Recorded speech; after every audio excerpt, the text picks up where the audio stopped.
आइए आज इस पवित्र दिन को, जो परमेश्वर का दिन है, हम एक साथ मिल करके आराधना स्तुति करें। हम जानते हैं आप सब अपने घरों में हैं और ये समय बड़ा ही हम सबों के लिए क्रूशियल है, इसलिए हम प्रार्थना में लीन रहें और परमेश्वर को धन्यवाद देते रहें कि उन्होंने हमें जीवन दिया है और अच्छा दिन दिया, आज अपना पवित्र दिन दिया कि हम सब मिल करके एक साथ दुआ इबादत कर सकें और हम प्रभु को धन्यवाद दे सकें। आइए हम आज के लिए प्रभु से प्रार्थना करें और उनको धन्यवाद दें। धन्यवाद धन्यवाद धन्यवाद पिता परमेश्वर, इस सुबह के लिए, इस पवित्र दिन के लिए पिता परमेश्वर जो आपने हम सबों के जीवन में दिया। हम धन्यवाद देते हैं पिता परमेश्वर के ऐसी परेशानियों में भी आपने अपने लोगों को संभाले रखा और हे पिता परमेश्वर इतना सुंदर समय दिया, इस पवित्र दिन को दिखाया ताकि आपके पवित्र भवन के द्वारा हम अपने घरों में बैठ करके आपकी आराधना स्तुति एक साथ कर सकते हैं। हे पिता परमेश्वर, हम प्रार्थना करते हैं अपनी तमाम कलीसिया के लिए, अपने बच्चों के लिए, अपने जवानों के लिए और अपने बुजुर्गों के लिए। पिता परमेश्वर, हर एक पर तेरी दया और रहम बनी रहे।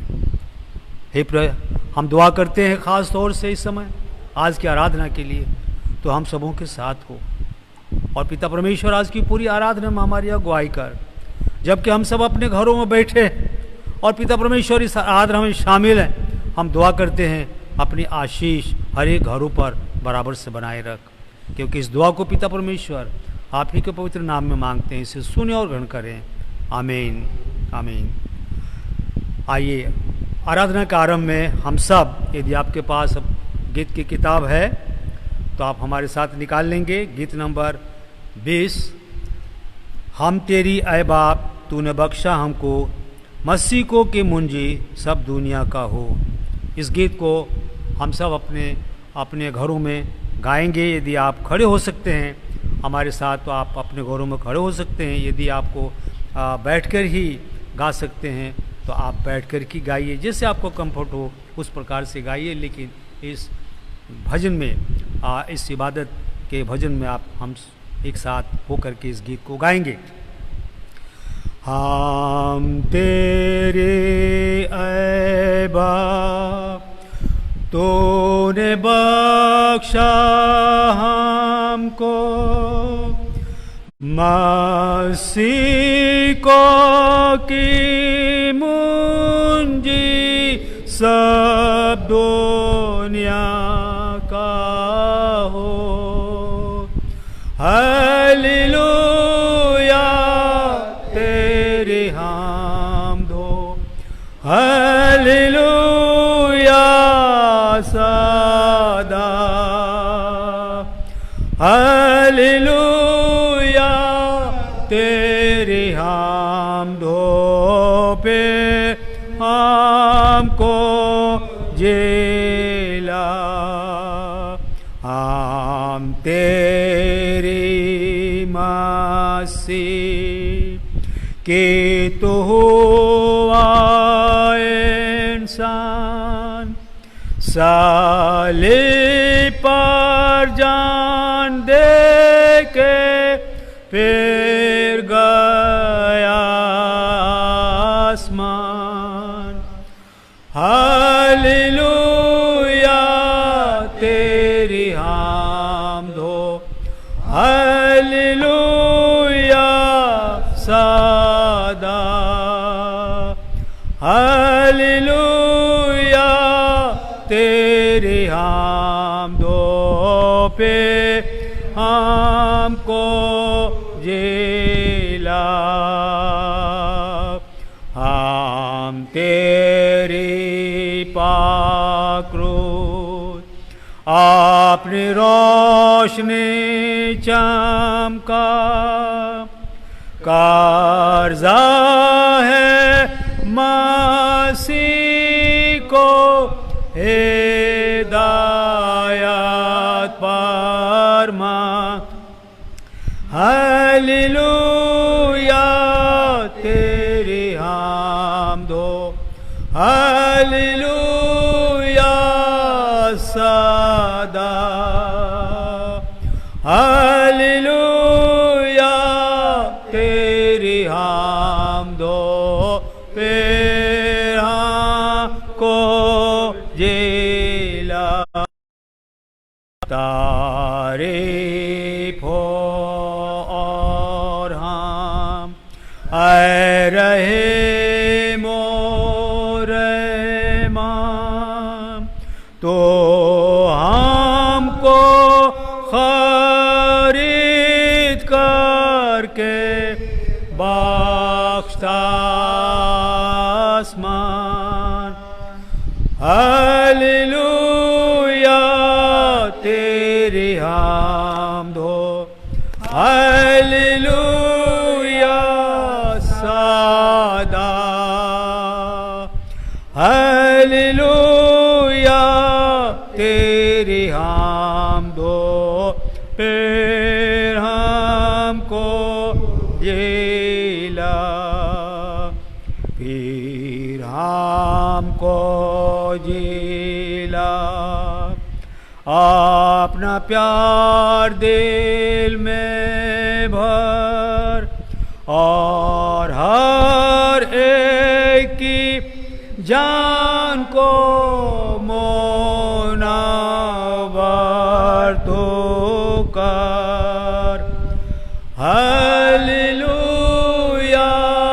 तेरी हम दो हालेलुया सदा हालेलुया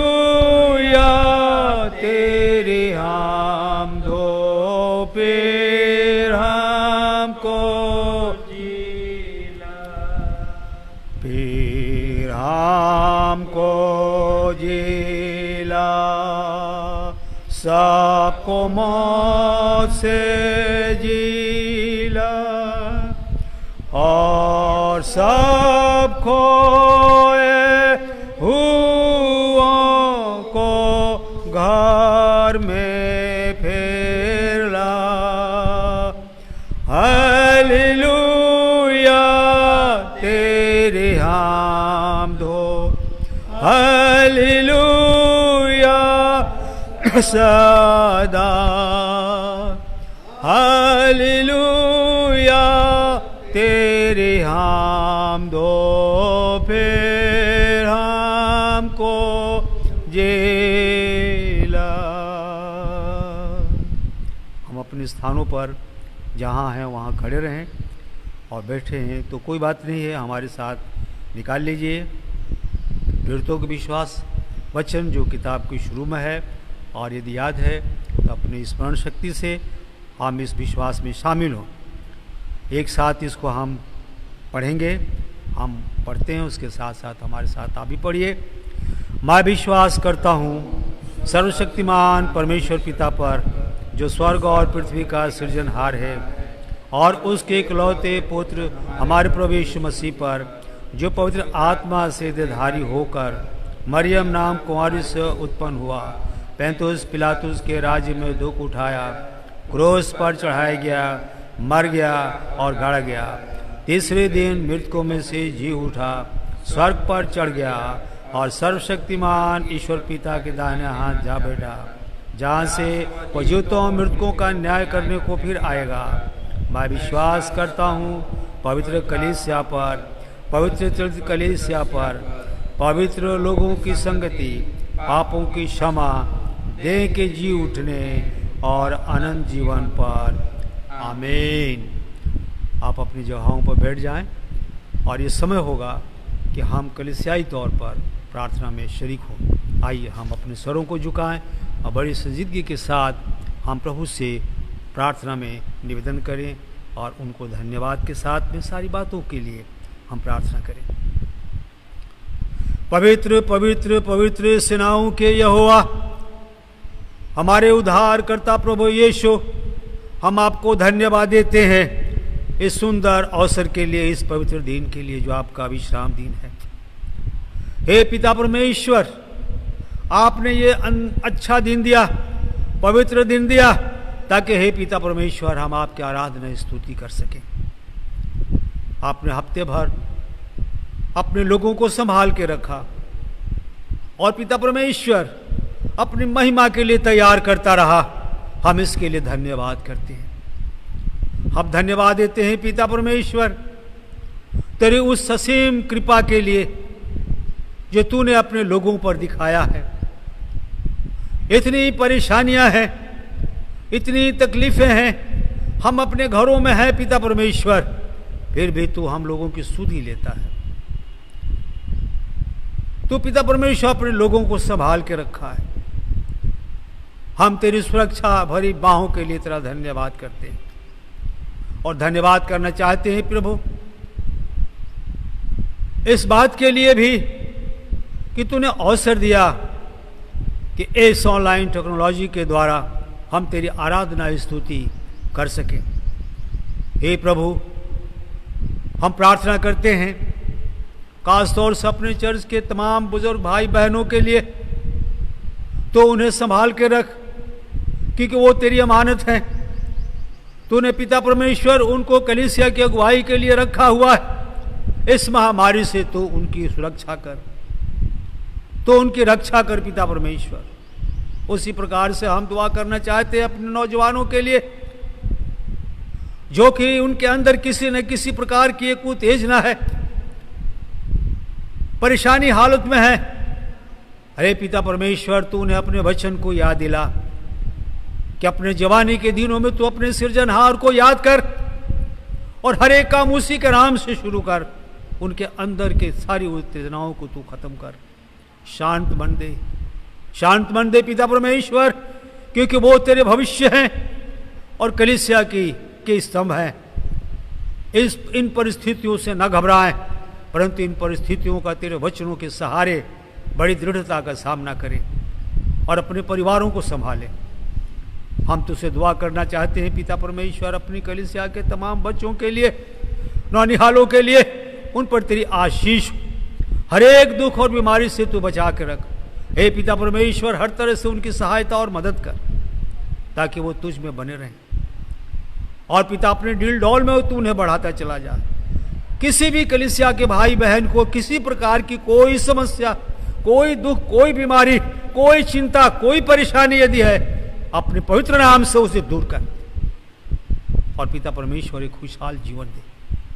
हम दुआ करना चाहते हैं अपने पूरे शहर के लिए, अपने पूरे जनपद के लिए पिता परमेश्वर, तो अपना अनुग्रह बना और हमारे पूरे जनपद को पिता परमेश्वर या स्थानीय प्रशासन जो भी आदेश पिता परमेश्वर देते हों होने दे कि इस जनपद के और नगर के हर एक कार्य करें ताकि पिता परमेश्वर जीवन बचाया जा सके।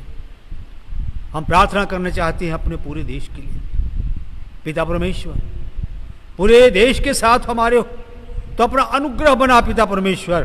तू चंगाई देने वाला परमेश्वर है, तेरे सामने कोई भी समस्याएं बड़ी नहीं। जब पिता परमेश्वर तू आज्ञा देता है तो आंधी रुक जाती है, जब तू आज्ञा देता है समंदर फट जाता है, अब जो तू आज्ञा देता है आसमान बारिश बरसा देता है। हे पिता परमेश्वर, तेरा वचन दुधारू तलवार है, तो अपने वचन के द्वारा, अपने वचन के द्वारा इस महामारी को पिता परमेश्वर हमारे मुल्क से और पूरी दुनिया से बाहर कर। ये एक शैतानी बातें हैं पिता परमेश्वर, तू शैतान पर गालिब हुआ है, इसलिए हम तुझसे दुआ करते हैं पिता परमेश्वर, इसी महामारी से अपने पूरे विश्व को बचा ले, क्योंकि जगत का निर्माण तूने किया है, बड़े प्यार से किया है। तूने अपनी जान दी इस जगत के लिए, क्योंकि तू इसे प्यार करता है, तू इसे नाश नहीं करेगा, हम विश्वास करते हैं। इसलिए हे पिता परमेश्वर, हम तुझसे प्रार्थना करते हैं तो अपने लहू की छाप इस मुल्क पर और पूरे विश्व पर लगा और पिता परमेश्वर लोगों के जीवन को तू बचा ले ताकि तेरी महिमा प्रकट हो सके, क्योंकि तू प्रेमी पिता है, तू प्रेमी पिता है। उसी प्रेम के कारण तूने इंसान का रूप धारण किया और इस संसार में आया। हमसे अपराध होते हैं, हम गलतियां करते हैं इंसान होने के नाते, पर तू क्षमा करता है, क्योंकि तू विलंब से क्रोध करने वाला हमारा अति करुणामय परमेश्वर है। इसलिए हम तुझसे विनती करते हैं प्रभु, हम तुझसे विनती करते हैं, इस महामारी से तू बचा ले, इस महामारी से तू बचा ले। जो डॉक्टर्स और वैज्ञानिक दवाओं की खोज में लगे हैं, हम दुआ करना चाहते हैं पिता परमेश्वर तो उनके साथ हो, क्योंकि तमाम बुद्धि और ज्ञान देने वाला तू है। उनको ज्ञान और बुद्धि से परिपूर्ण कर पिता परमेश्वर, ताकि जल्दी से जल्दी इसकी दवा तेरे ज्ञान के द्वारा वैज्ञानिकों को प्राप्त हो सके और इससे शिफा हो मिल सके संसार में।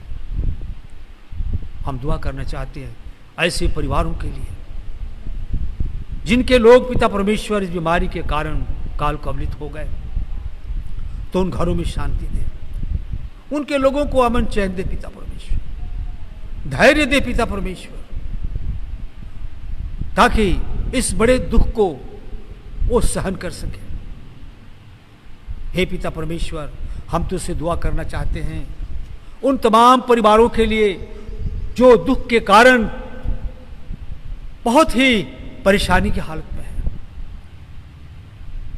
पिता परमेश्वर तू उनको शांति दे, तो उनको शांति दे।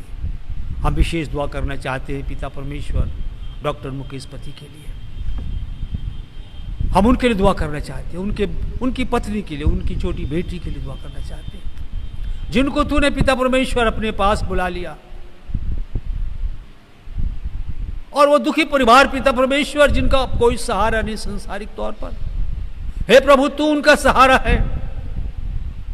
हम दुआ करना चाहते हैं पिता परमेश्वर कि मुकेश पति के आत्मा को तू अपने पास बुलाया है, तो उन्हें आराम से रख। हम विश्वास करते हैं पिता परमेश्वर को तेरे पास है। हम विश्वास करना चाहते हैं पिता परमेश्वर कि तू उनके परिवार के साथ है और उनको सांत्वना दे रहा है, उनको शांति देने वाला परमेश्वर तू। ये बहुत बड़ा दुख है जो संसारिक दुख है पिता परमेश्वर। हम प्रार्थना करते हैं कि उनके परिवार पर तेरी दया दृष्टि बनी रहे। उनकी बेटी पर जो बहुत दुखी है, उनकी पत्नी पर जो बहुत दुखी है, पिता परमेश्वर तो अपने दाहिने हाथ का सहारा दे, उनके आंसुओं को पोंछ डाल पिता परमेश्वर, और उनको विश्वास दिला कि हम एक रोज तेरे धाम में जरूर मिलेंगे। इस विश्वास के साथ पिता परमेश्वर उस परिवार को तू शांति दे। हम प्रार्थना करना चाहते हैं पिता परमेश्वर की जो स्थान खाली हो गया क्रिश्चियन कॉलेज के लिए है, हम दुआ करते हैं वहां के लिए पिता परमेश्वर। तो इस परिस्थिति जो कि ऐसी नाजुक परिस्थिति है, इस नाजुक परिस्थिति में उस कॉलेज को पिता परमेश्वर संभालने के लिए कोई न कोई तो व्यवस्था कर। वहाँ के सारे स्टाफ जो पिता परमेश्वर आज दुखी हैं, हम उनके लिए भी दुआ करना चाहते हैं, तो उनके साथ हो। और वहाँ की बोर्ड को ये समझ दे ताकि अपने लिए एक सही प्रिंसिपल और डायरेक्टर चुन सके, ताकि पिता परमेश्वर संस्थान का काम ना रुकने पाए। हम इसी प्रकार से पिता परमेश्वर प्रार्थना करना चाहते हैं सारी परिस्थितियों के लिए जो आज उत्पन्न हुई हैं, सारी परिस्थितियों को पिता परमेश्वर तो अपने हाथ में ले, और तू पिता परमेश्वर पूरे विश्व में शांति फैला दे, इस अशांति को खत्म कर दे, ताकि लोगों का पिता परमेश्वर आना जाना शुरू हो और रोजमर्रे के जीवन में पिता परमेश्वर लोग लग जाएं, आर्थिक व्यवस्थाएं हमारी सही हो सके। हे प्रभु, हम आज के लिए तुझसे प्रार्थना करना चाहते हैं। आज तेरा पवित्र दिन है, तो हम सबों के साथ हो, हम सबों की सहायता और मदद कर। इस आराधना में तू खास तौर से उपस्थित हो पिता परमेश्वर, आत्मा सही। और इस आराधना के द्वारा जितने भी हमारे भाई बहन कलीसिया के अपने घरों में दुआ करते हैं, तो अपनी आत्मा उन पर उंडेल दे पिता परमेश्वर, ताकि तुझ में होकर के लौलीन होकर तुझसे दुआ कर सके, तुझसे प्रार्थना कर सके, और उनकी दुआओं को तू सुनने वाला प्रभु। हम प्रार्थना करना चाहते हैं पिता परमेश्वर इस चर्च के तेरे सेवक के लिए यह तूने नियुक्त किया, बड़ी शिद्दत के साथ तेरी सेवकाई में लगे। हे पिता परमेश्वर, तू उनके साथ हो, उनके परिवार पर तेरी आशीष बनी रहे, उनके जीवन से पिता परमेश्वर तू अपने काम करा और उनको आशीषित कर। हर एक परेशानी, हर दुख से तू उनको बचा कर रख। ताकि पिता परमेश्वर तेरे सेवक के द्वारा इस कलीसिया में और जनपद में बड़े काम किए जा सके। हे पिता परमेश्वर, तो हर तरह से उनके साथ हो। आज की पूरी आराधना स्तुति पिता परमेश्वर हम तेरे हाथों में सौंपना चाहते हैं और प्रार्थना करते हैं पिता परमेश्वर। और पिता परमेश्वर, तेरा वचन का पढ़ा जाना और तेरे वचन का मनन सब कुछ पर तेरी आशीष मांगते हैं और दुआ करते हैं पिता परमेश्वर, ये सब कुछ तो अपनी उपस्थिति में होने दे। इसलिए प्रभु हम विनती करते हैं कि तो आत्मा सहित अपने पवित्र भवन में उपस्थित हो और हमारी दुआ को तो कबूल कर, क्योंकि हे पिता परमेश्वर, इस प्रार्थना को हम तेरे ही अति प्यारे और मधुर नाम होकर मांगते हैं। विनती को सुने और इसे ग्रहण करें। आमीन। हे हमारे पिता, तू जो स्वर्ग में है, तेरा नाम पवित्र माना जाए, तेरा राज्य आवे, तेरी इच्छा जैसे स्वर्ग में पूरी होती है वैसे ही पृथ्वी पर भी होए। हमारे दिन भर की रोटी तू आज हमें दे। जिस तरह अपने अपराधियों का अपराध क्षमा करते हैं, तो हमारे अपराधों को क्षमा कर। हमें परीक्षा में न डाल, बल्कि बुराई से बचा, क्योंकि राज, पराक्रम और महिमा सदा तेरी होती रहे। आमीन। आमीन। धन्यवाद। इस समय होगा जबकि यदि आप हमारे साथ में चुने हुए पाठ निकालना चाहते हैं तो हम निकालेंगे भजन संहिता से, और आपके साथ साथ हम सब पढ़ना चाहते हैं। आपको हम भजन संहिता और उसका 13 अध्याय, भजन संहिता उसका 13 अध्याय और उसके 1 से लेकर 6 तक, जैसा कि हम चुने हुए पाठ को पढ़ते हैं कि पहले मैं पढ़ूंगा, उसके पीछे आप पढ़ेंगे, लेकिन मैं दोनों पदों को दोहराता जाऊंगा और आपके साथ मैं भी पढ़ूंगा, लेकिन आप भी हमारे साथ साथ इसको पढ़ेंगे। भजन संहिता 13 हम चुने हुए पाठ के तौर पर आपके सामने पढ़ना चाहते हैं। आप भी अपनी बाइबल से निकाल लें और एक साथ हमारे साथ इसको पढ़ेंगे। हे परमेश्वर, तू कब तक, क्या सदैव मुझे भुला रहेगा? तू कब तक अपना मुखड़ा मुझसे छिपाए रहेगा? दूसरा भाग आपका होगा, मैं साथ आपके साथ पढ़ूंगा। मैं कब तक अपने मन में युक्तियां करता रहूं और दिन भर अपने हृदय में दुखी रहा करूं? कब तक मेरा शत्रु मुझ पर प्रबल रहेगा? हे मेरे परमेश्वर यहोवा, मेरी ओर ध्यान दे और मुझे उत्तर दे। मेरी आंखों में ज्योति आने दे, नहीं तो मुझे मृत्यु की नींद आ जाएगी।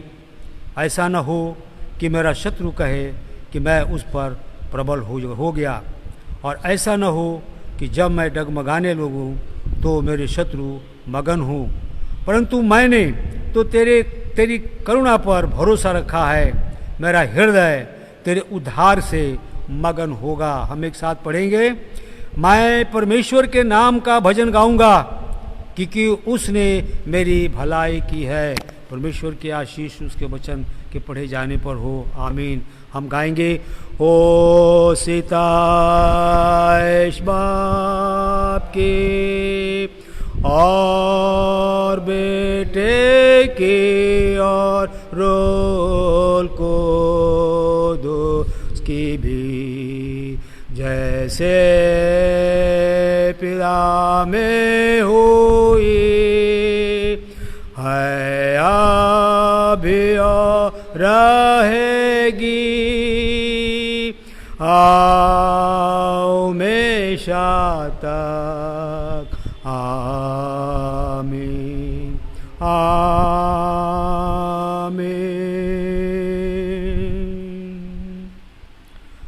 धन्यवाद। बैठ जाइए। हम आगे आपके सामने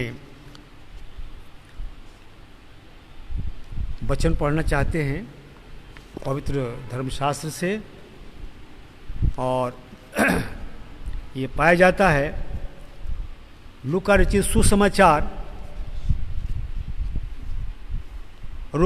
सुसमाचार उसका 24 अध्याय। लूका रचित सुसमाचार उसका 24 अध्याय 13 से लेकर के और 31 पद तक 32 पद तक मैं आपके सामने रखना चाहता हूँ, लेकिन आपके सामने मैं पूरा नहीं पढ़ूँगा। हम जब बातचीत करेंगे इस पर तो उस पर हम आपके साथ विचार करेंगे।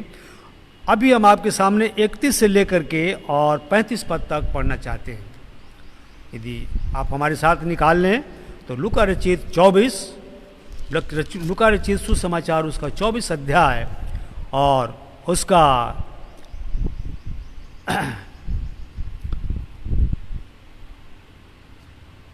31 से पढ़ेंगे। तब उनकी आंखें खुल गईं और उन्होंने उसे पहचान लिया और वह उनकी आंखों से छुप गया। उन्होंने आपस में कहा, जब वह मार्ग में हमसे बातें करता था और पवित्र शास्त्र का अर्थ हमें समझाता था, तो क्या हमारे मन में उत्तेजना न उत्पन्न हुई? वे उसी घड़ी उठकर यरूशलेम को लौट गए और उन 11 और उनके साथियों को इकट्ठा पाया। वे कहते थे कि प्रभु सचमुच में जी उठा है और शमौन को दिखाई दिया है। तब उन्होंने मार्ग की बातें उन्हें बता दी और यह भी कि उन्होंने उसे रोटी तोड़ते समय क्यों कर पहचाना। परमेश्वर के आशीष उसके वचन के पढ़े जाने और हम सब सुनने वालों पर होवे, आमीन। इस समय वचन हम लोग सुने। इसके पहले हम सब एक साथ में एक गीत गाना चाहते हैं। हम जो कलीसियाई तौर पर गीत है, ये गीत आपको मिलता है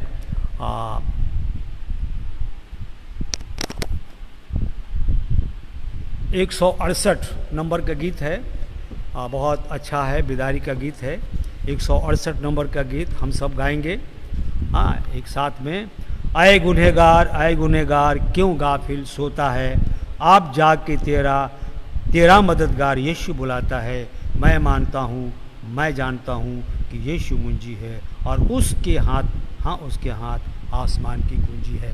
हम एक साथ इस गीत को गाएंगे। ये बहुत ही अच्छा और बहुत प्यारा गीत है, बेदारी का गीत है। हम इसको गाएंगे और इस गीत के बाद परमेश्वर का वचन हम सब सुनेंगे और हम सब मिल करके परमेश्वर के वचन को ध्यान देंगे।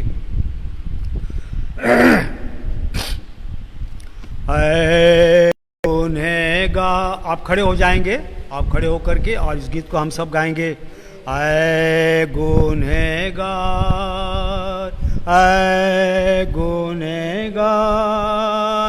क्यों गाफिल सोता है, आप जाकी तेरा मददगार यीशु बुलाता है। मैं मानता हूँ, मैं जानता हूँ कि यीशु मुंजी है और उसके हाथ आसमान की कुंजी है। ऐ गुनहगार बेकस लाचार दिन गुजरा जाता है, अब हो नजात का तलबगार यीशु बुलाता है। ऐ गुनहगार अब हो बेदार क्यों दुख में रहता है, गर्जी तो है खाता कार यीशु बुलाता है। ऐ गुनहगार ऐ बेकरार क्यों मरना चाहता है, बेशक वो तो है गुनहगार, यीशु बोलता है गुनहगार, क्यों है बेजार, तू क्यों शर्माता है, देख कैसा ये अजीब प्यार, यीशु बुलाता है गुनहगार, होता बेदार, क्यों फजल खोता है, आप देखी वीरे पहली बासी बार, यीशु बुलाता है। बैठ जाइए।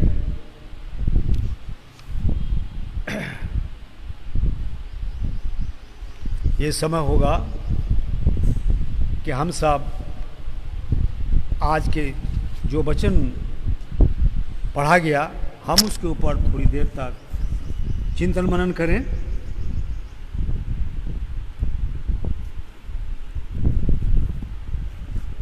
ये जो घटना है, यदि हम इसको 13 पद से देखें और आखिरी तक, तो ऐसा लगता है जैसे पूरा एक सीरियल चल रहा है, एक पूरा सीरियल है। बहुत खूबसूरत लगता है।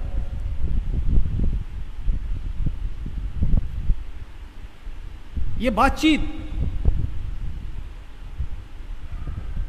एक बहुत बड़ा मैसेज हमको देता है। ये लगातार एक कहानी की तरह चल रहा है। ये बाइबल में, समाचारों में एक बड़ा प्रमुख घटना है, इसलिए लूका इसको बड़ी विस्तृत तरीके से इस यात्रा को लिखता है।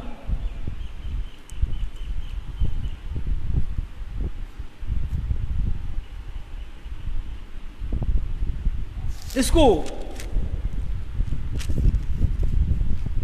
जिस प्रकार से लूका ने वर्णन किया है कि ये यरूशलेम से 2 लोग हैं जो बात करते हुए चले जा रहे हैं।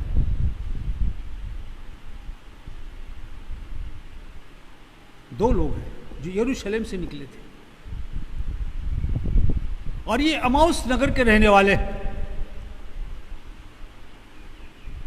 जो यरूशलेम से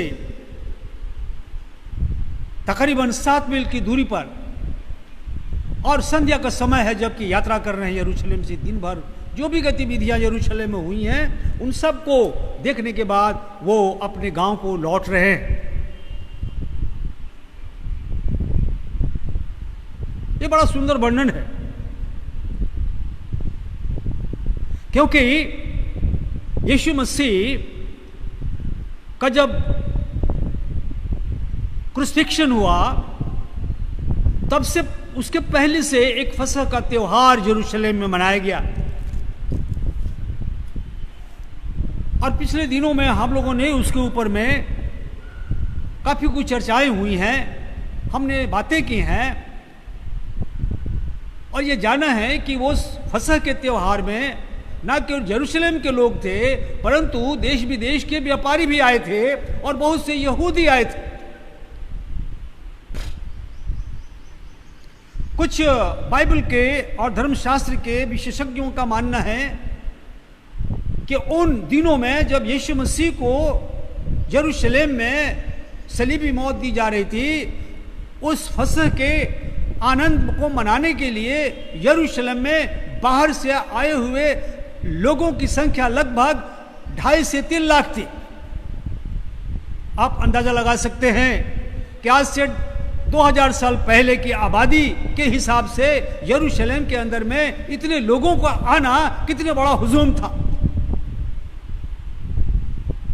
और जब इतना बड़ा मेला वहां लगा था तो बड़े बड़े व्यापारी भी वहां आए थे, छोटे से लेकर बड़े दुकानदार भी आए थे। इस पर हमने चर्चाएं की हैं, जिसकी वजह से कुछ पैसों के लालच में उस समय के यरूशलेम के मंदिर के पदाधिकारियों ने उन्हें अपने मंदिर के उसारे में जगह दे दी थी दुकान चलाने के लिए, जिसको यीशु मसीह ने साफ कराया। उस पर चर्चाएं हम कर चुके हैं। उनमें से बहुत ऐसे लोग थे जिनको नहीं मालूम था कि वो शख्स कोई है जिसको कि सलीबी मौत दिया जाने वाला है। उस भीड़ में बहुत ऐसे लोग थे जो इसलिए आए थे कि वो उस फसह में शामिल हो। लेकिन जब यीशु मसीह का ट्रायल हुआ, यीशु मसीह को सलीबी मौत दी गई, तो ये देखा गया कि वो भीड़ काफी इकट्ठी थी वहां पे। मेरे प्रियो, उस भीड़ में संभव है ये दोनों थे, लेकिन इन दोनों का उद्देश्य ये नहीं था कि वो फसह में गए थे, लेकिन उन्हें यीशु के बारे में मालूम था। हम आगे बताएंगे इन्हें कैसे यीशु के बारे में मालूम था कि यीशु को पकड़ा गया है और उनका ट्रायल हो रहा है। ये यीशु के बारे में जानते थे, यीशु के बारे में बातचीत कर रहे थे, दुखी थे।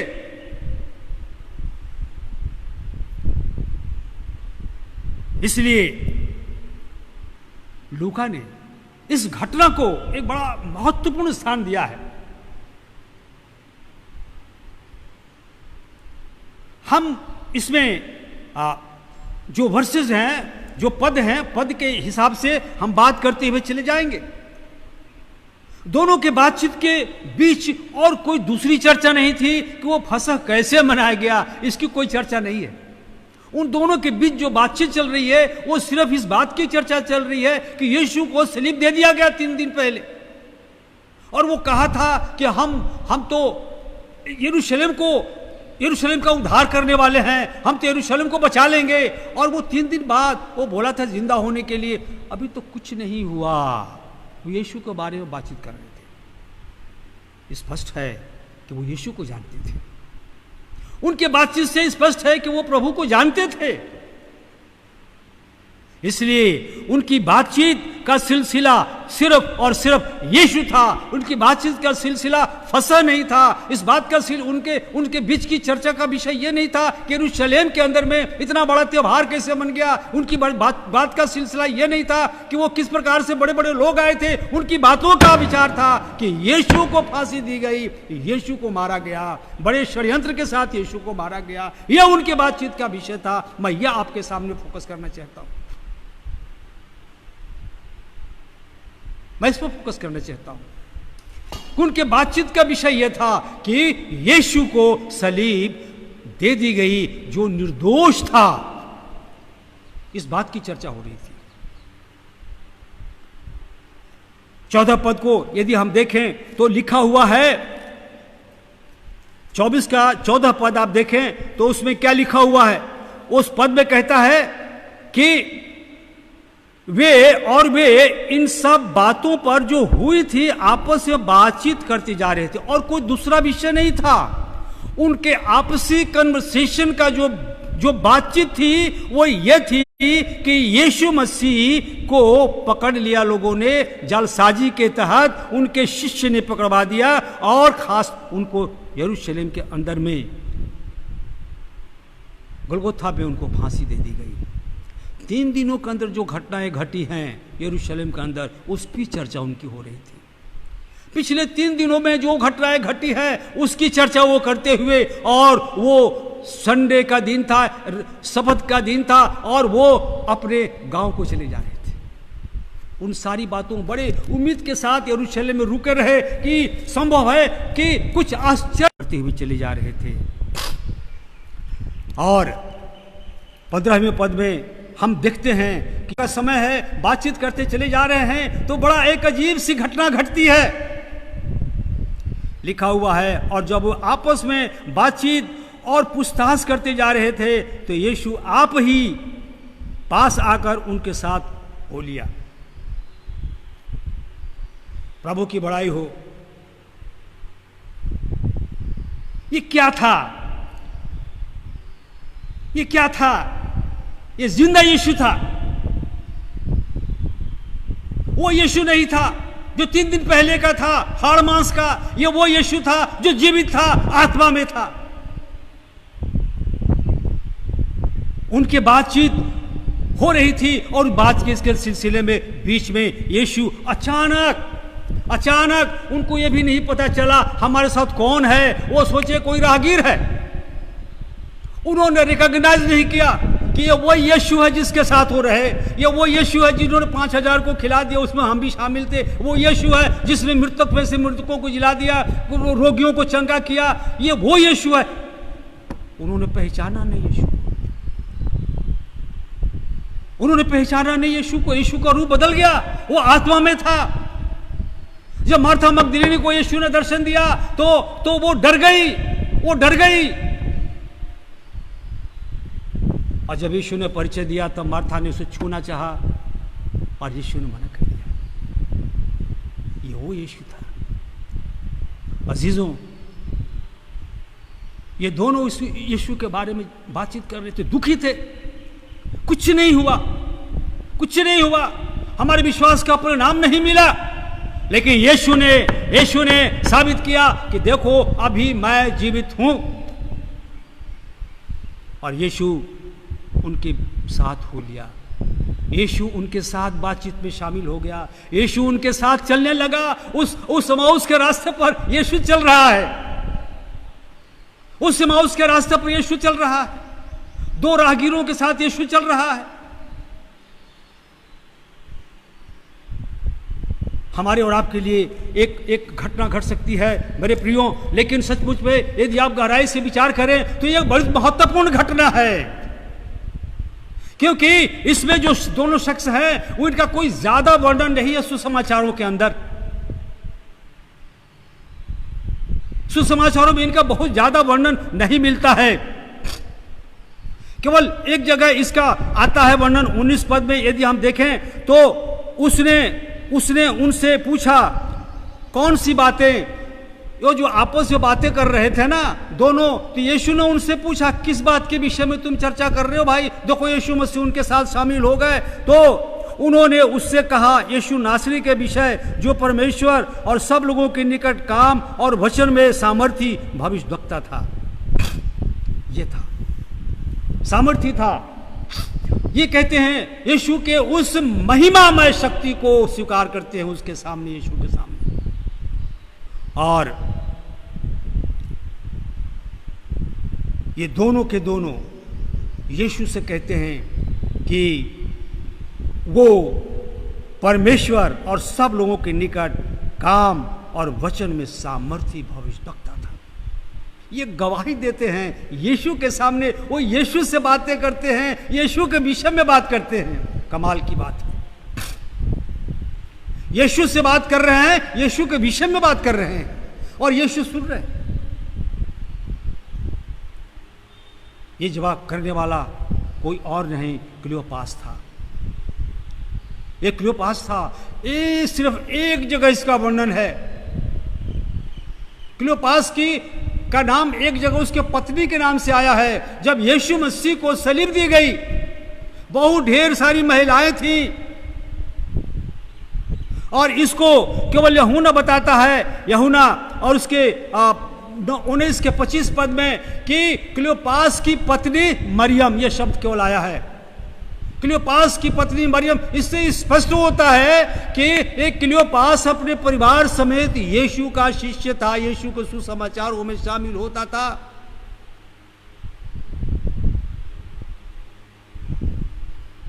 चारों सुसमाचारों में वर्णन है, लेकिन सिर्फ और सिर्फ इसलिए इतना ही था कि केवल और केवल ये क्लियोपास जो था ये यीशु का शिष्य था।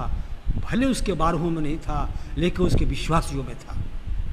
और उसका विश्वास था कि यीशु ये परमेश्वर का पुत्र है, ये मरेगा नहीं।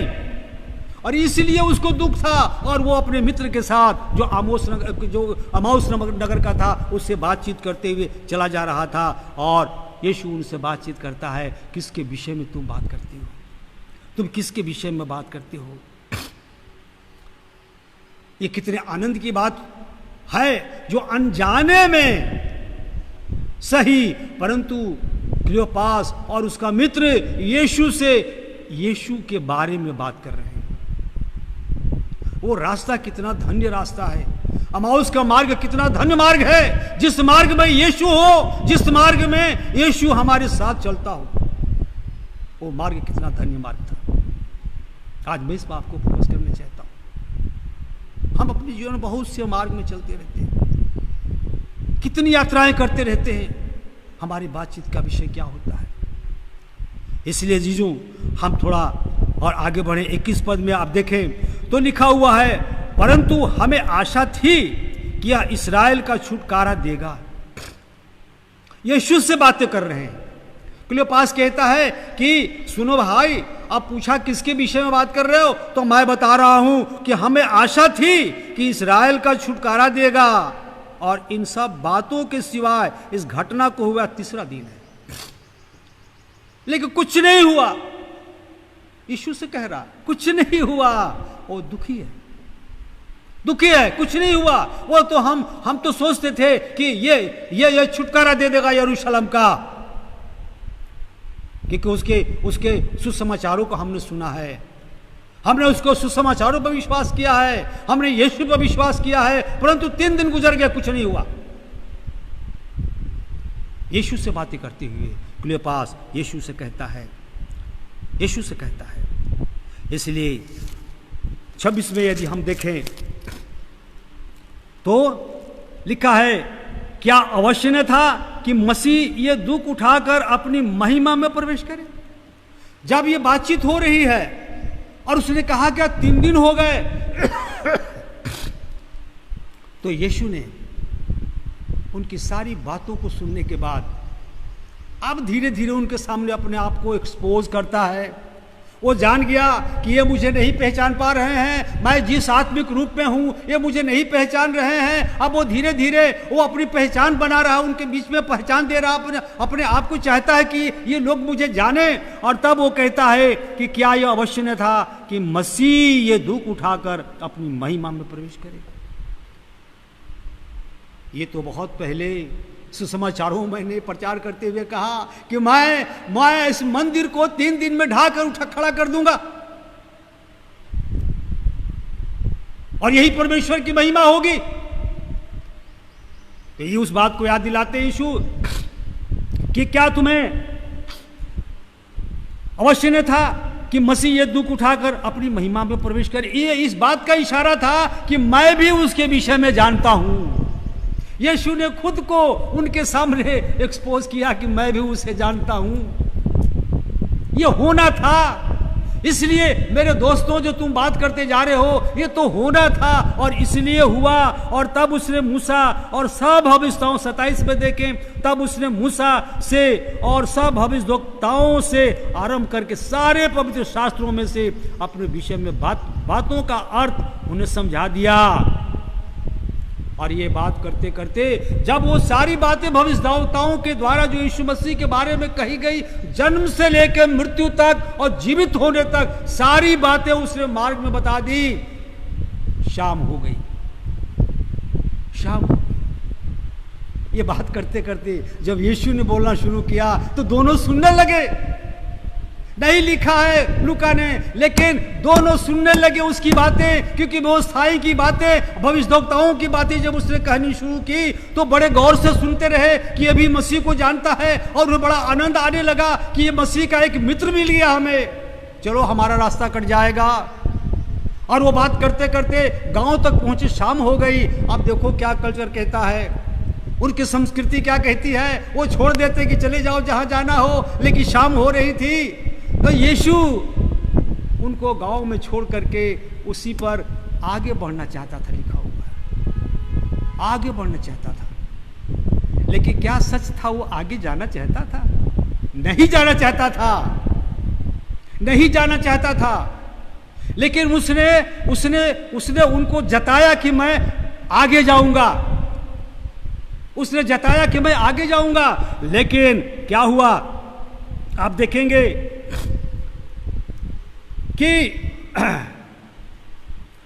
इतने में वे गांव के पास पहुंचे जहां वे जा रहे थे, और उसके ढंग से ऐसा जान पड़ा कि वह आगे बढ़ना चाहता है, परंतु उन्होंने यह कहकर उसे रोका कि हमारे साथ रह, क्योंकि संध्या हो चली है और दिन अब बहुत ढल गया है। तब वे उसके साथ रहने के लिए भीतर गया।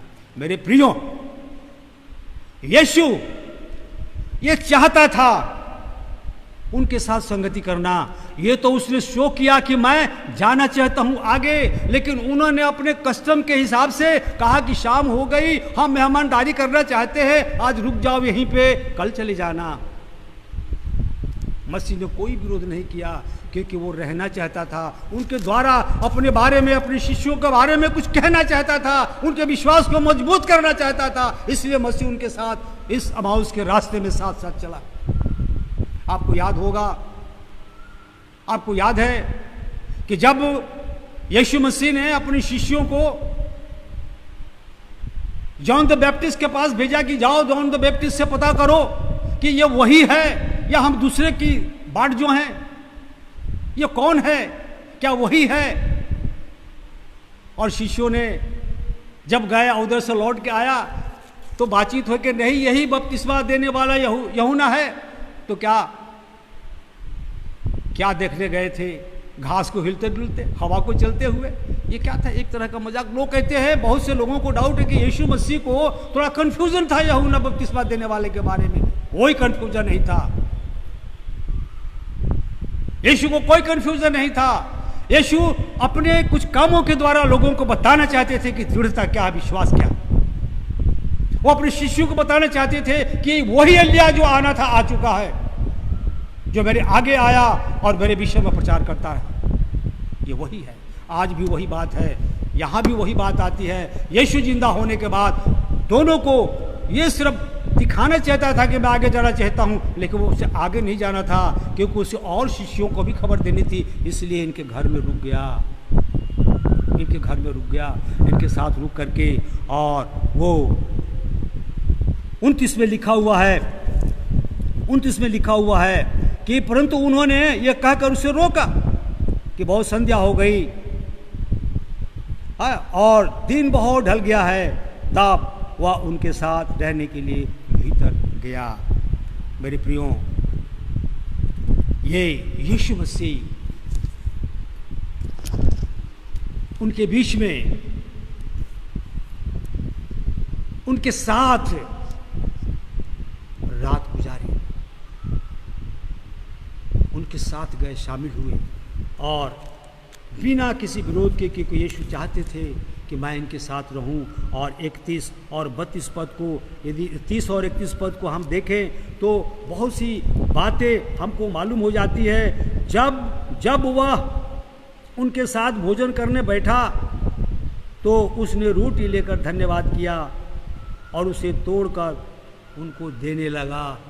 ये देखो भाई, ये एक बड़ी बात है कि जब उनके घर में गया रहने के लिए, भोजन का समय हो गया, मेज पर बैठ गए खाना वाना बना करके, तो उन्होंने कुछ नहीं किया, यीशु ने रोटी ली। उनके घर में मेहमान बन के गया और मेहमान होकर उसने रोटी ली। किधर अधिकार के साथ। ये था प्रभु यीशु का अधिकार। वो उनको जताना चाहता था कि मेरे पास सारा अधिकार है, और उस अधिकार के साथ उन दोनों के बीच वो रोटी लिया। और उसने क्या किया? लिखा हुआ, तब उसने भोजन में बैठा तो उसने रोटी लेकर धन्यवाद किया और उन्हें तोड़कर उनको देने लगा।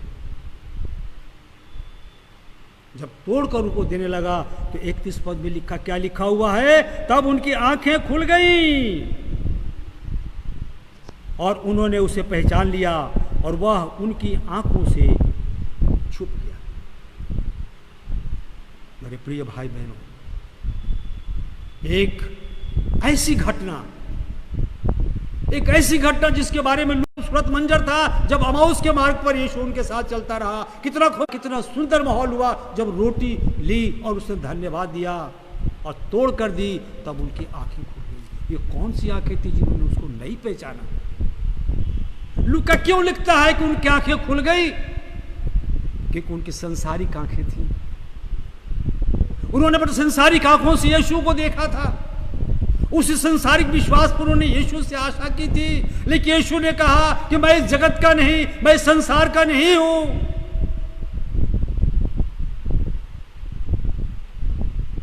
मैं तो इसलिए संसार में आया, इंसान का रूप धारण किया कि मैं अपना लहू बहाकर तुम्हारे विश्वास को मजबूत कर दूं, तुम्हारे पाप को मैं बिल्कुल शुद्ध कर दूं।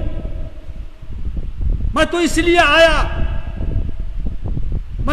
आया कि तुम शुद्ध हो जाओ, मेरे लहू में स्नान कर लो, अपनी ये आत्मिक आंखें लाओ, संसारिक आंखें छोड़ दो। मेरे प्रियो, लूका कहता है जब उसने रोटी दी तो उनकी आंखें खुल गई। मेरे प्रियो, हम कहाँ हैं? हमें ध्यान देने की बात है। क्या हमारी आंखें अभी भी क्लियोपास की तरह, क्या हमारी आंखें अभी भी शाऊल की तरह संसारिक हैं? जो हम लंबी दुआएं तो करते हैं, हम यीशु की बातें तो करते हैं, लेकिन हम यीशु को नहीं देख पाते। यीशु हमारे साथ चलना चाहता है, हमारे साथ साथ चल रहा है, लेकिन हम यीशु को नहीं देख पा रहे हैं। यीशु हमारे साथ मेज पर बैठता है, हम नहीं खाना खा लेते हैं, हम उसके नाम से दुआ कर लेते हैं, लेकिन हम देख नहीं पाते हैं कि यीशु ने हमें ये रोटी दुआ करके दी है। क्यों? क्योंकि हमारी संसारिक आंखें हैं। हम प्रभु यीशु के लहू को, हमने प्रभु यीशु के लहू को केवल लहू कहा, हमने उसको समझा नहीं। आज इस बात की आवश्यकता है कि उसके लहू को हम रिकॉग्नाइज करें। उसका लहू आम इंसान का लहू नहीं था, उसका लहू परमेश्वर के पुत्र का लहू था, उसका परमेश्वर स्वयं, उसका लहू खुद परमेश्वर था। वो लहू जो हमको उद्धार देता है। जिस दिन उस लहू से हमारा परिचय हो जाता है, जिस दिन उस लहू को हम सचमुच में समझ लेते हैं, हमारी आत्मिक आंखें खुल जाती हैं। और तब जब हम उससे दुआ करते हैं, हमारी दुआओं में वो शामिल होता है। हम उसकी आवाज़ों को सुनते हैं, हम उसकी ध्वनि सुन लेते हैं, हम पहचान लेते हैं कि यीशु हमसे बात कर रहा है। हम जब अपने रास्ते में चलते हैं, कठिन मार्ग है, हम ये अनुभव करते हैं कि यीशु हमारे साथ साथ चल रहा है, हम अकेले नहीं हैं। प्रियो, याद करें जिस वक्त में कि बाबुल के अंदर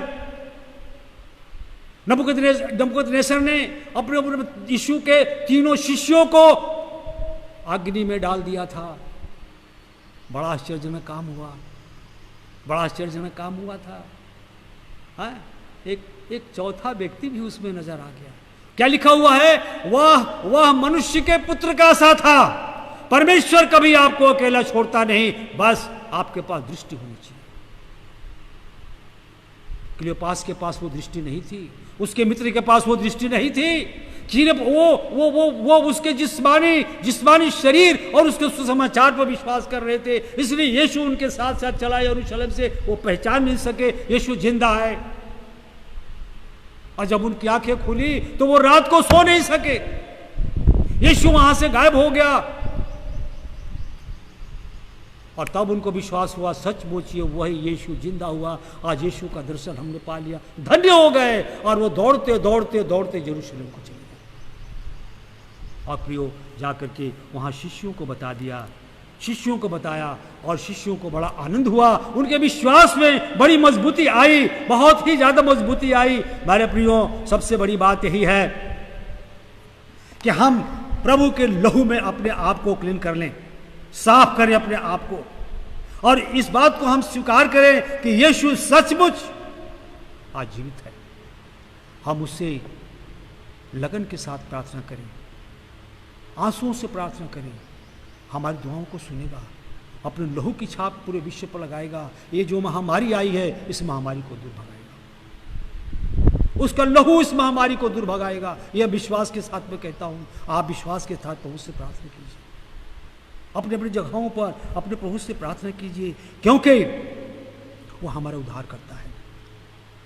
जब उद्धार शब्द है तो ये उद्धार करता कोई मजाक की बात नहीं है, ये यीशु के द्वारा उद्धार है, उसके लहू के द्वारा उद्धार है, और जरूर इस संसार का उद्धार होगा। आप लौ लगाकर उससे प्रार्थना करते रहिए, क्योंकि वो हमारे लिए दुख उठाया, हमारे लिए सलीब पर चढ़ाया गया, वरना उसको कोई शौक नहीं था कि हमारे लिए इंसान बने, उसे कोई शौक नहीं था कि वो हमारे लिए सलीब उठाए, उसे कोई शौक नहीं था कि वो परमेश्वर का वचन लेके हमारे बीच में आए, परंतु इसलिए कि वो आपसे और हमसे बहुत ज्यादा प्यार करता है, आज भी और अनंत काल तक हमसे प्यार करता है। मेरे प्रियो, आइए इस पवित्र वचन पर परमेश्वर की आशीष हो और उससे आशीष मांगें। ये वचन हमें ज्ञान देने वाला, हमारा आत्मिक मार्गदर्शन करने वाला, दिव्य शांति और आराम देने वाला तथा अनेकानेक स्वर्गीय वरदानों से भरा हुआ है। हम आनंद और खुशी मनाएं, क्योंकि पुनर्जीवित यीशु का वचन शोक और दुख से निकालकर हमारे जीवन में आनंद और अनंत शांति देने वाला है। परमेश्वर आपको और हमको बड़ी आशीष दे अपने वचन के द्वारा, और हम दुआ करें परमेश्वर से कि प्रभु हमारे जीवन में आए। आइए हम दुआ करें। प्रभु, आपको धन्यवाद देते हैं सुंदर वचन के लिए, जो आज पवित्र दिन में आपने अपनी कलीसिया को दिया, अपने विश्वासियों को दिया। होने दे पिता परमेश्वर, हमारी आत्मा की आंखें खुल जाए, हम आपको देख सके, हम अनुभव कर सके हमारे साथ आप, हमारे भोजन पे, हमारे साथ हमारे घरों में, हमारे साथ हमारे मार्ग में हैं और प्रतिपल हमारे जीवन में है। हम संसारिक आंखों से आपको नहीं देख पाते।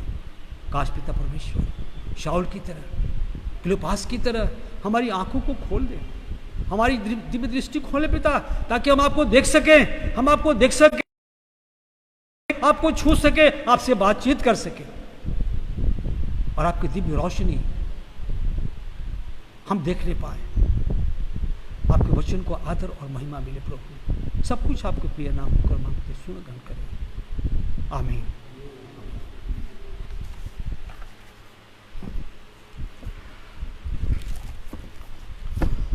इसके साथ ही आइए हम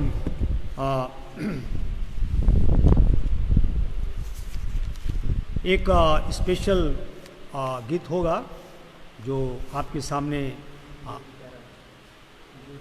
ज्योतिका की ओर से एक स्पेशल गीत है।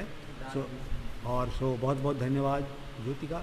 और इसी गीत के साथ में आज हम अपना दान भी इकट्ठा करेंगे, इसलिए एक विशेष गीत है और इस विशेष गीत को हम सुनेंगे, और इसी में आप अपने घरों में रहें और इस दान में शामिल हों, दान को जरूर दें। जब प्रभु समय देंगे तो हम लोग अपने इबादत गाह में प्रभु के आएंगे और अपने अपने दानों को हम लेते आएंगे जो हमने अपने घरों में जमा किए हैं, और दानों को हम ला करके प्रभु की वेदी पर अवश्य अर्पित करेंगे। तो धन्यवाद। इस गीत को सुने और इसका आनंद।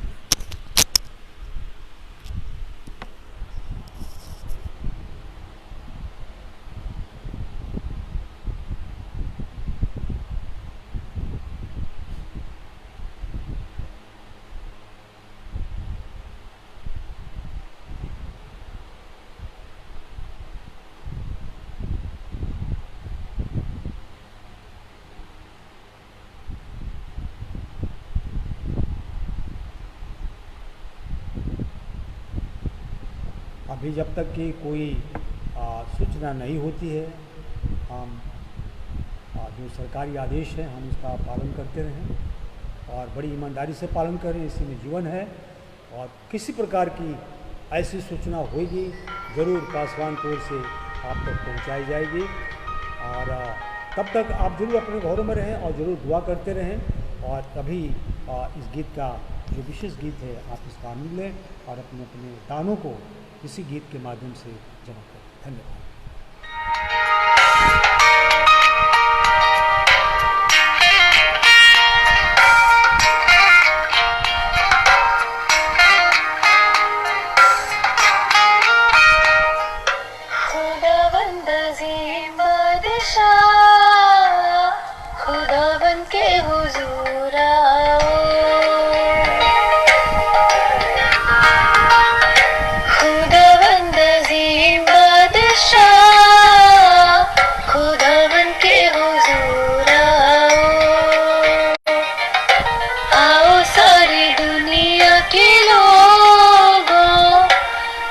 आज नया गीत गाओ,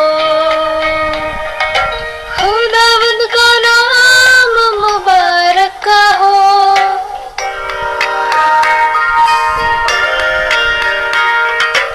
उसकी नजात की खुश खबरी दो,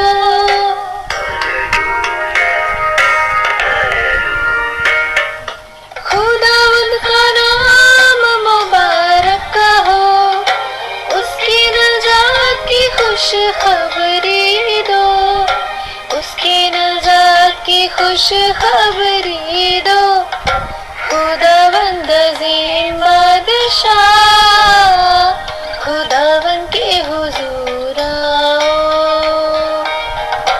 आओ सारी दुनिया के लोगों, आज नया गीत गाओ।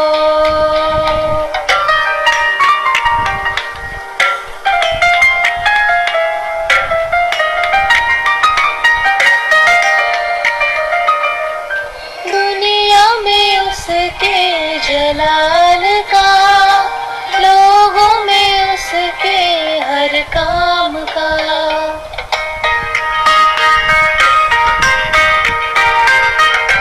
दुनिया में उसके जलाल का, लोगों में उसके हर काम का, करो बयां उसके गीत गाओ, करो बयां उसके गीत गाओ, सबसे अजीम वो सबसे बड़ा, जिसने आसमां बनाया, उसके हुजूर आओ, आओ सारी दुनिया के लोगों, आज नया गीत गाओ, खुदावंद अज़ीम बादशाह, खुदावंद के हुजूर आओ।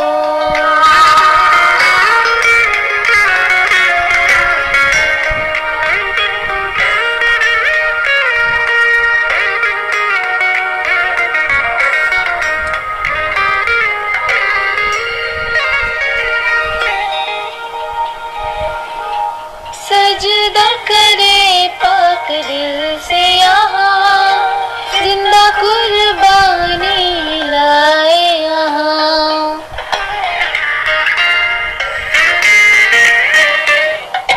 सजदा करे पाक दिल से यहाँ, जिंदा कुर्बानी लाए यहाँ, खुश आसमां ज़मीं गीत गाए, खुश आसमां ज़मीं गीत गाए, जंगलों के पेड़ भी गुनगुन रहे, क्योंकि आ जा रहा है वो,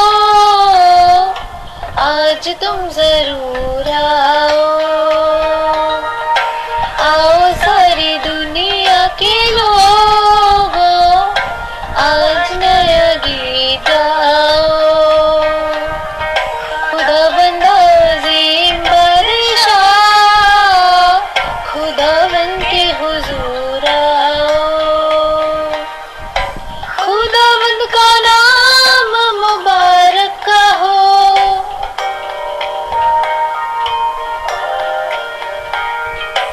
उसके नजात की खुश खबरी दो,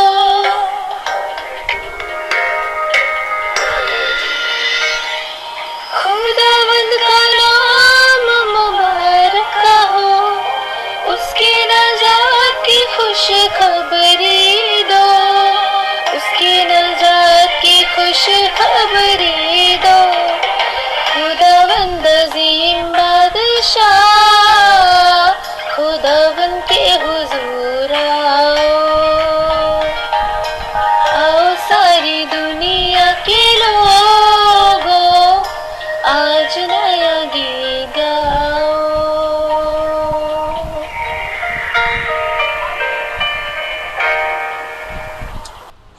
सर्वसाधारण को सूचित किया जाता है। ये समय होगा कि पाली साहब इस इस समय होगा कि जब पाजी साहब इस भेंट पर आशीष मांगेंगे, और आज की जो भी सूचनाएं भी आने वाले दिनों को होंगी आप सब पहुंचाएंगे।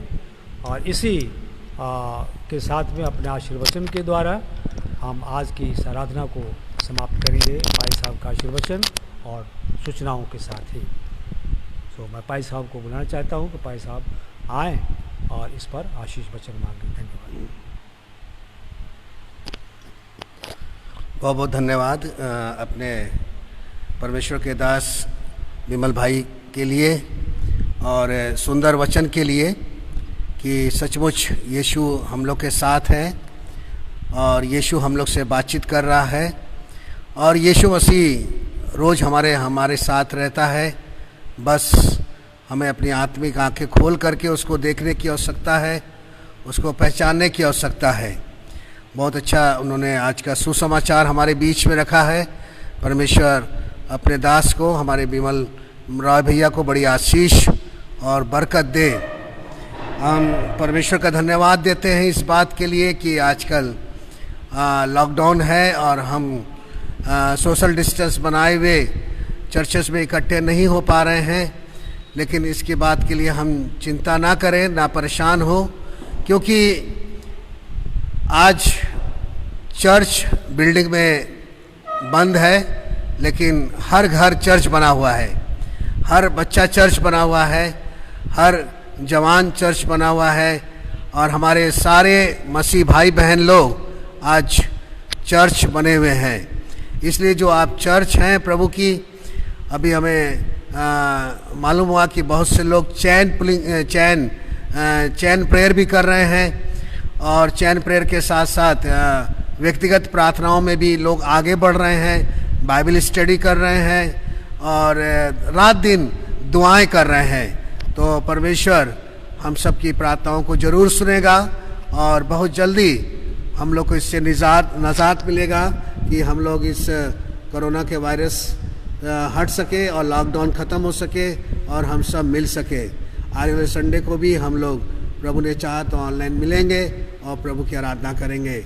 सो आइए हम इस भेंट के लिए जो मान दयालु और प्रेमी पिता परमेश्वर, बड़े धन्यवाद के साथ और बड़े आदर के साथ और बड़ी भक्ति के साथ हम सब आपके पवित्र चरणों के पाए प्रभु कि पूरे हफ्ते प्रभु आपने हमारे कलीसिया के एक एक भाई बहनों को, बच्चों को, जवानों को, हमारे प्राचीनों को और हमारे अजीजों को संभाल के रखा प्रभु।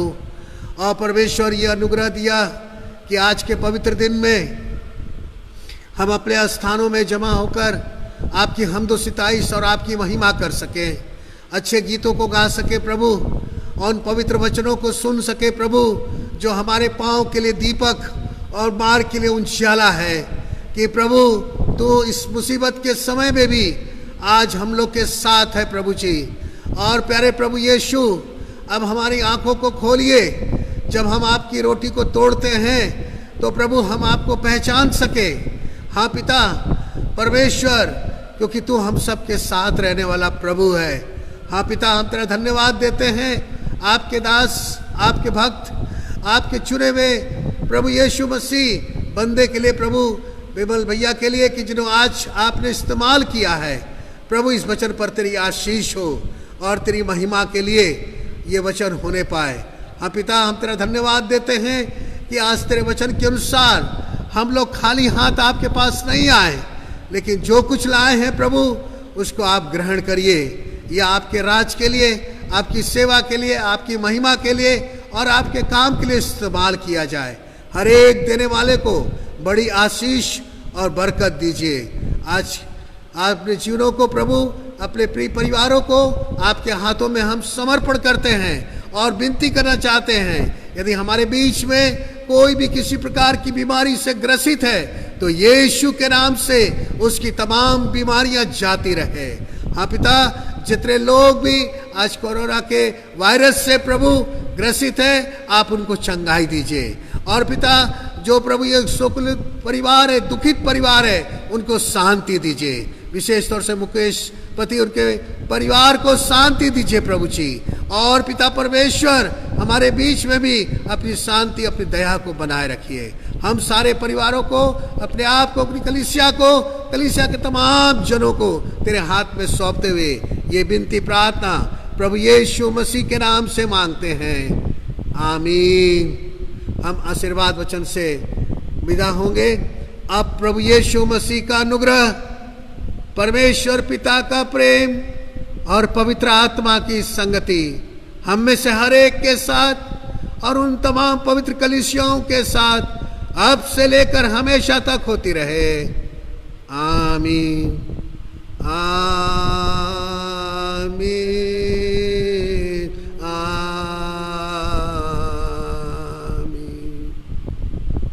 सबको जय मसीह की। प्रभु आप सबको आशीष और बरकत दे। Thank you.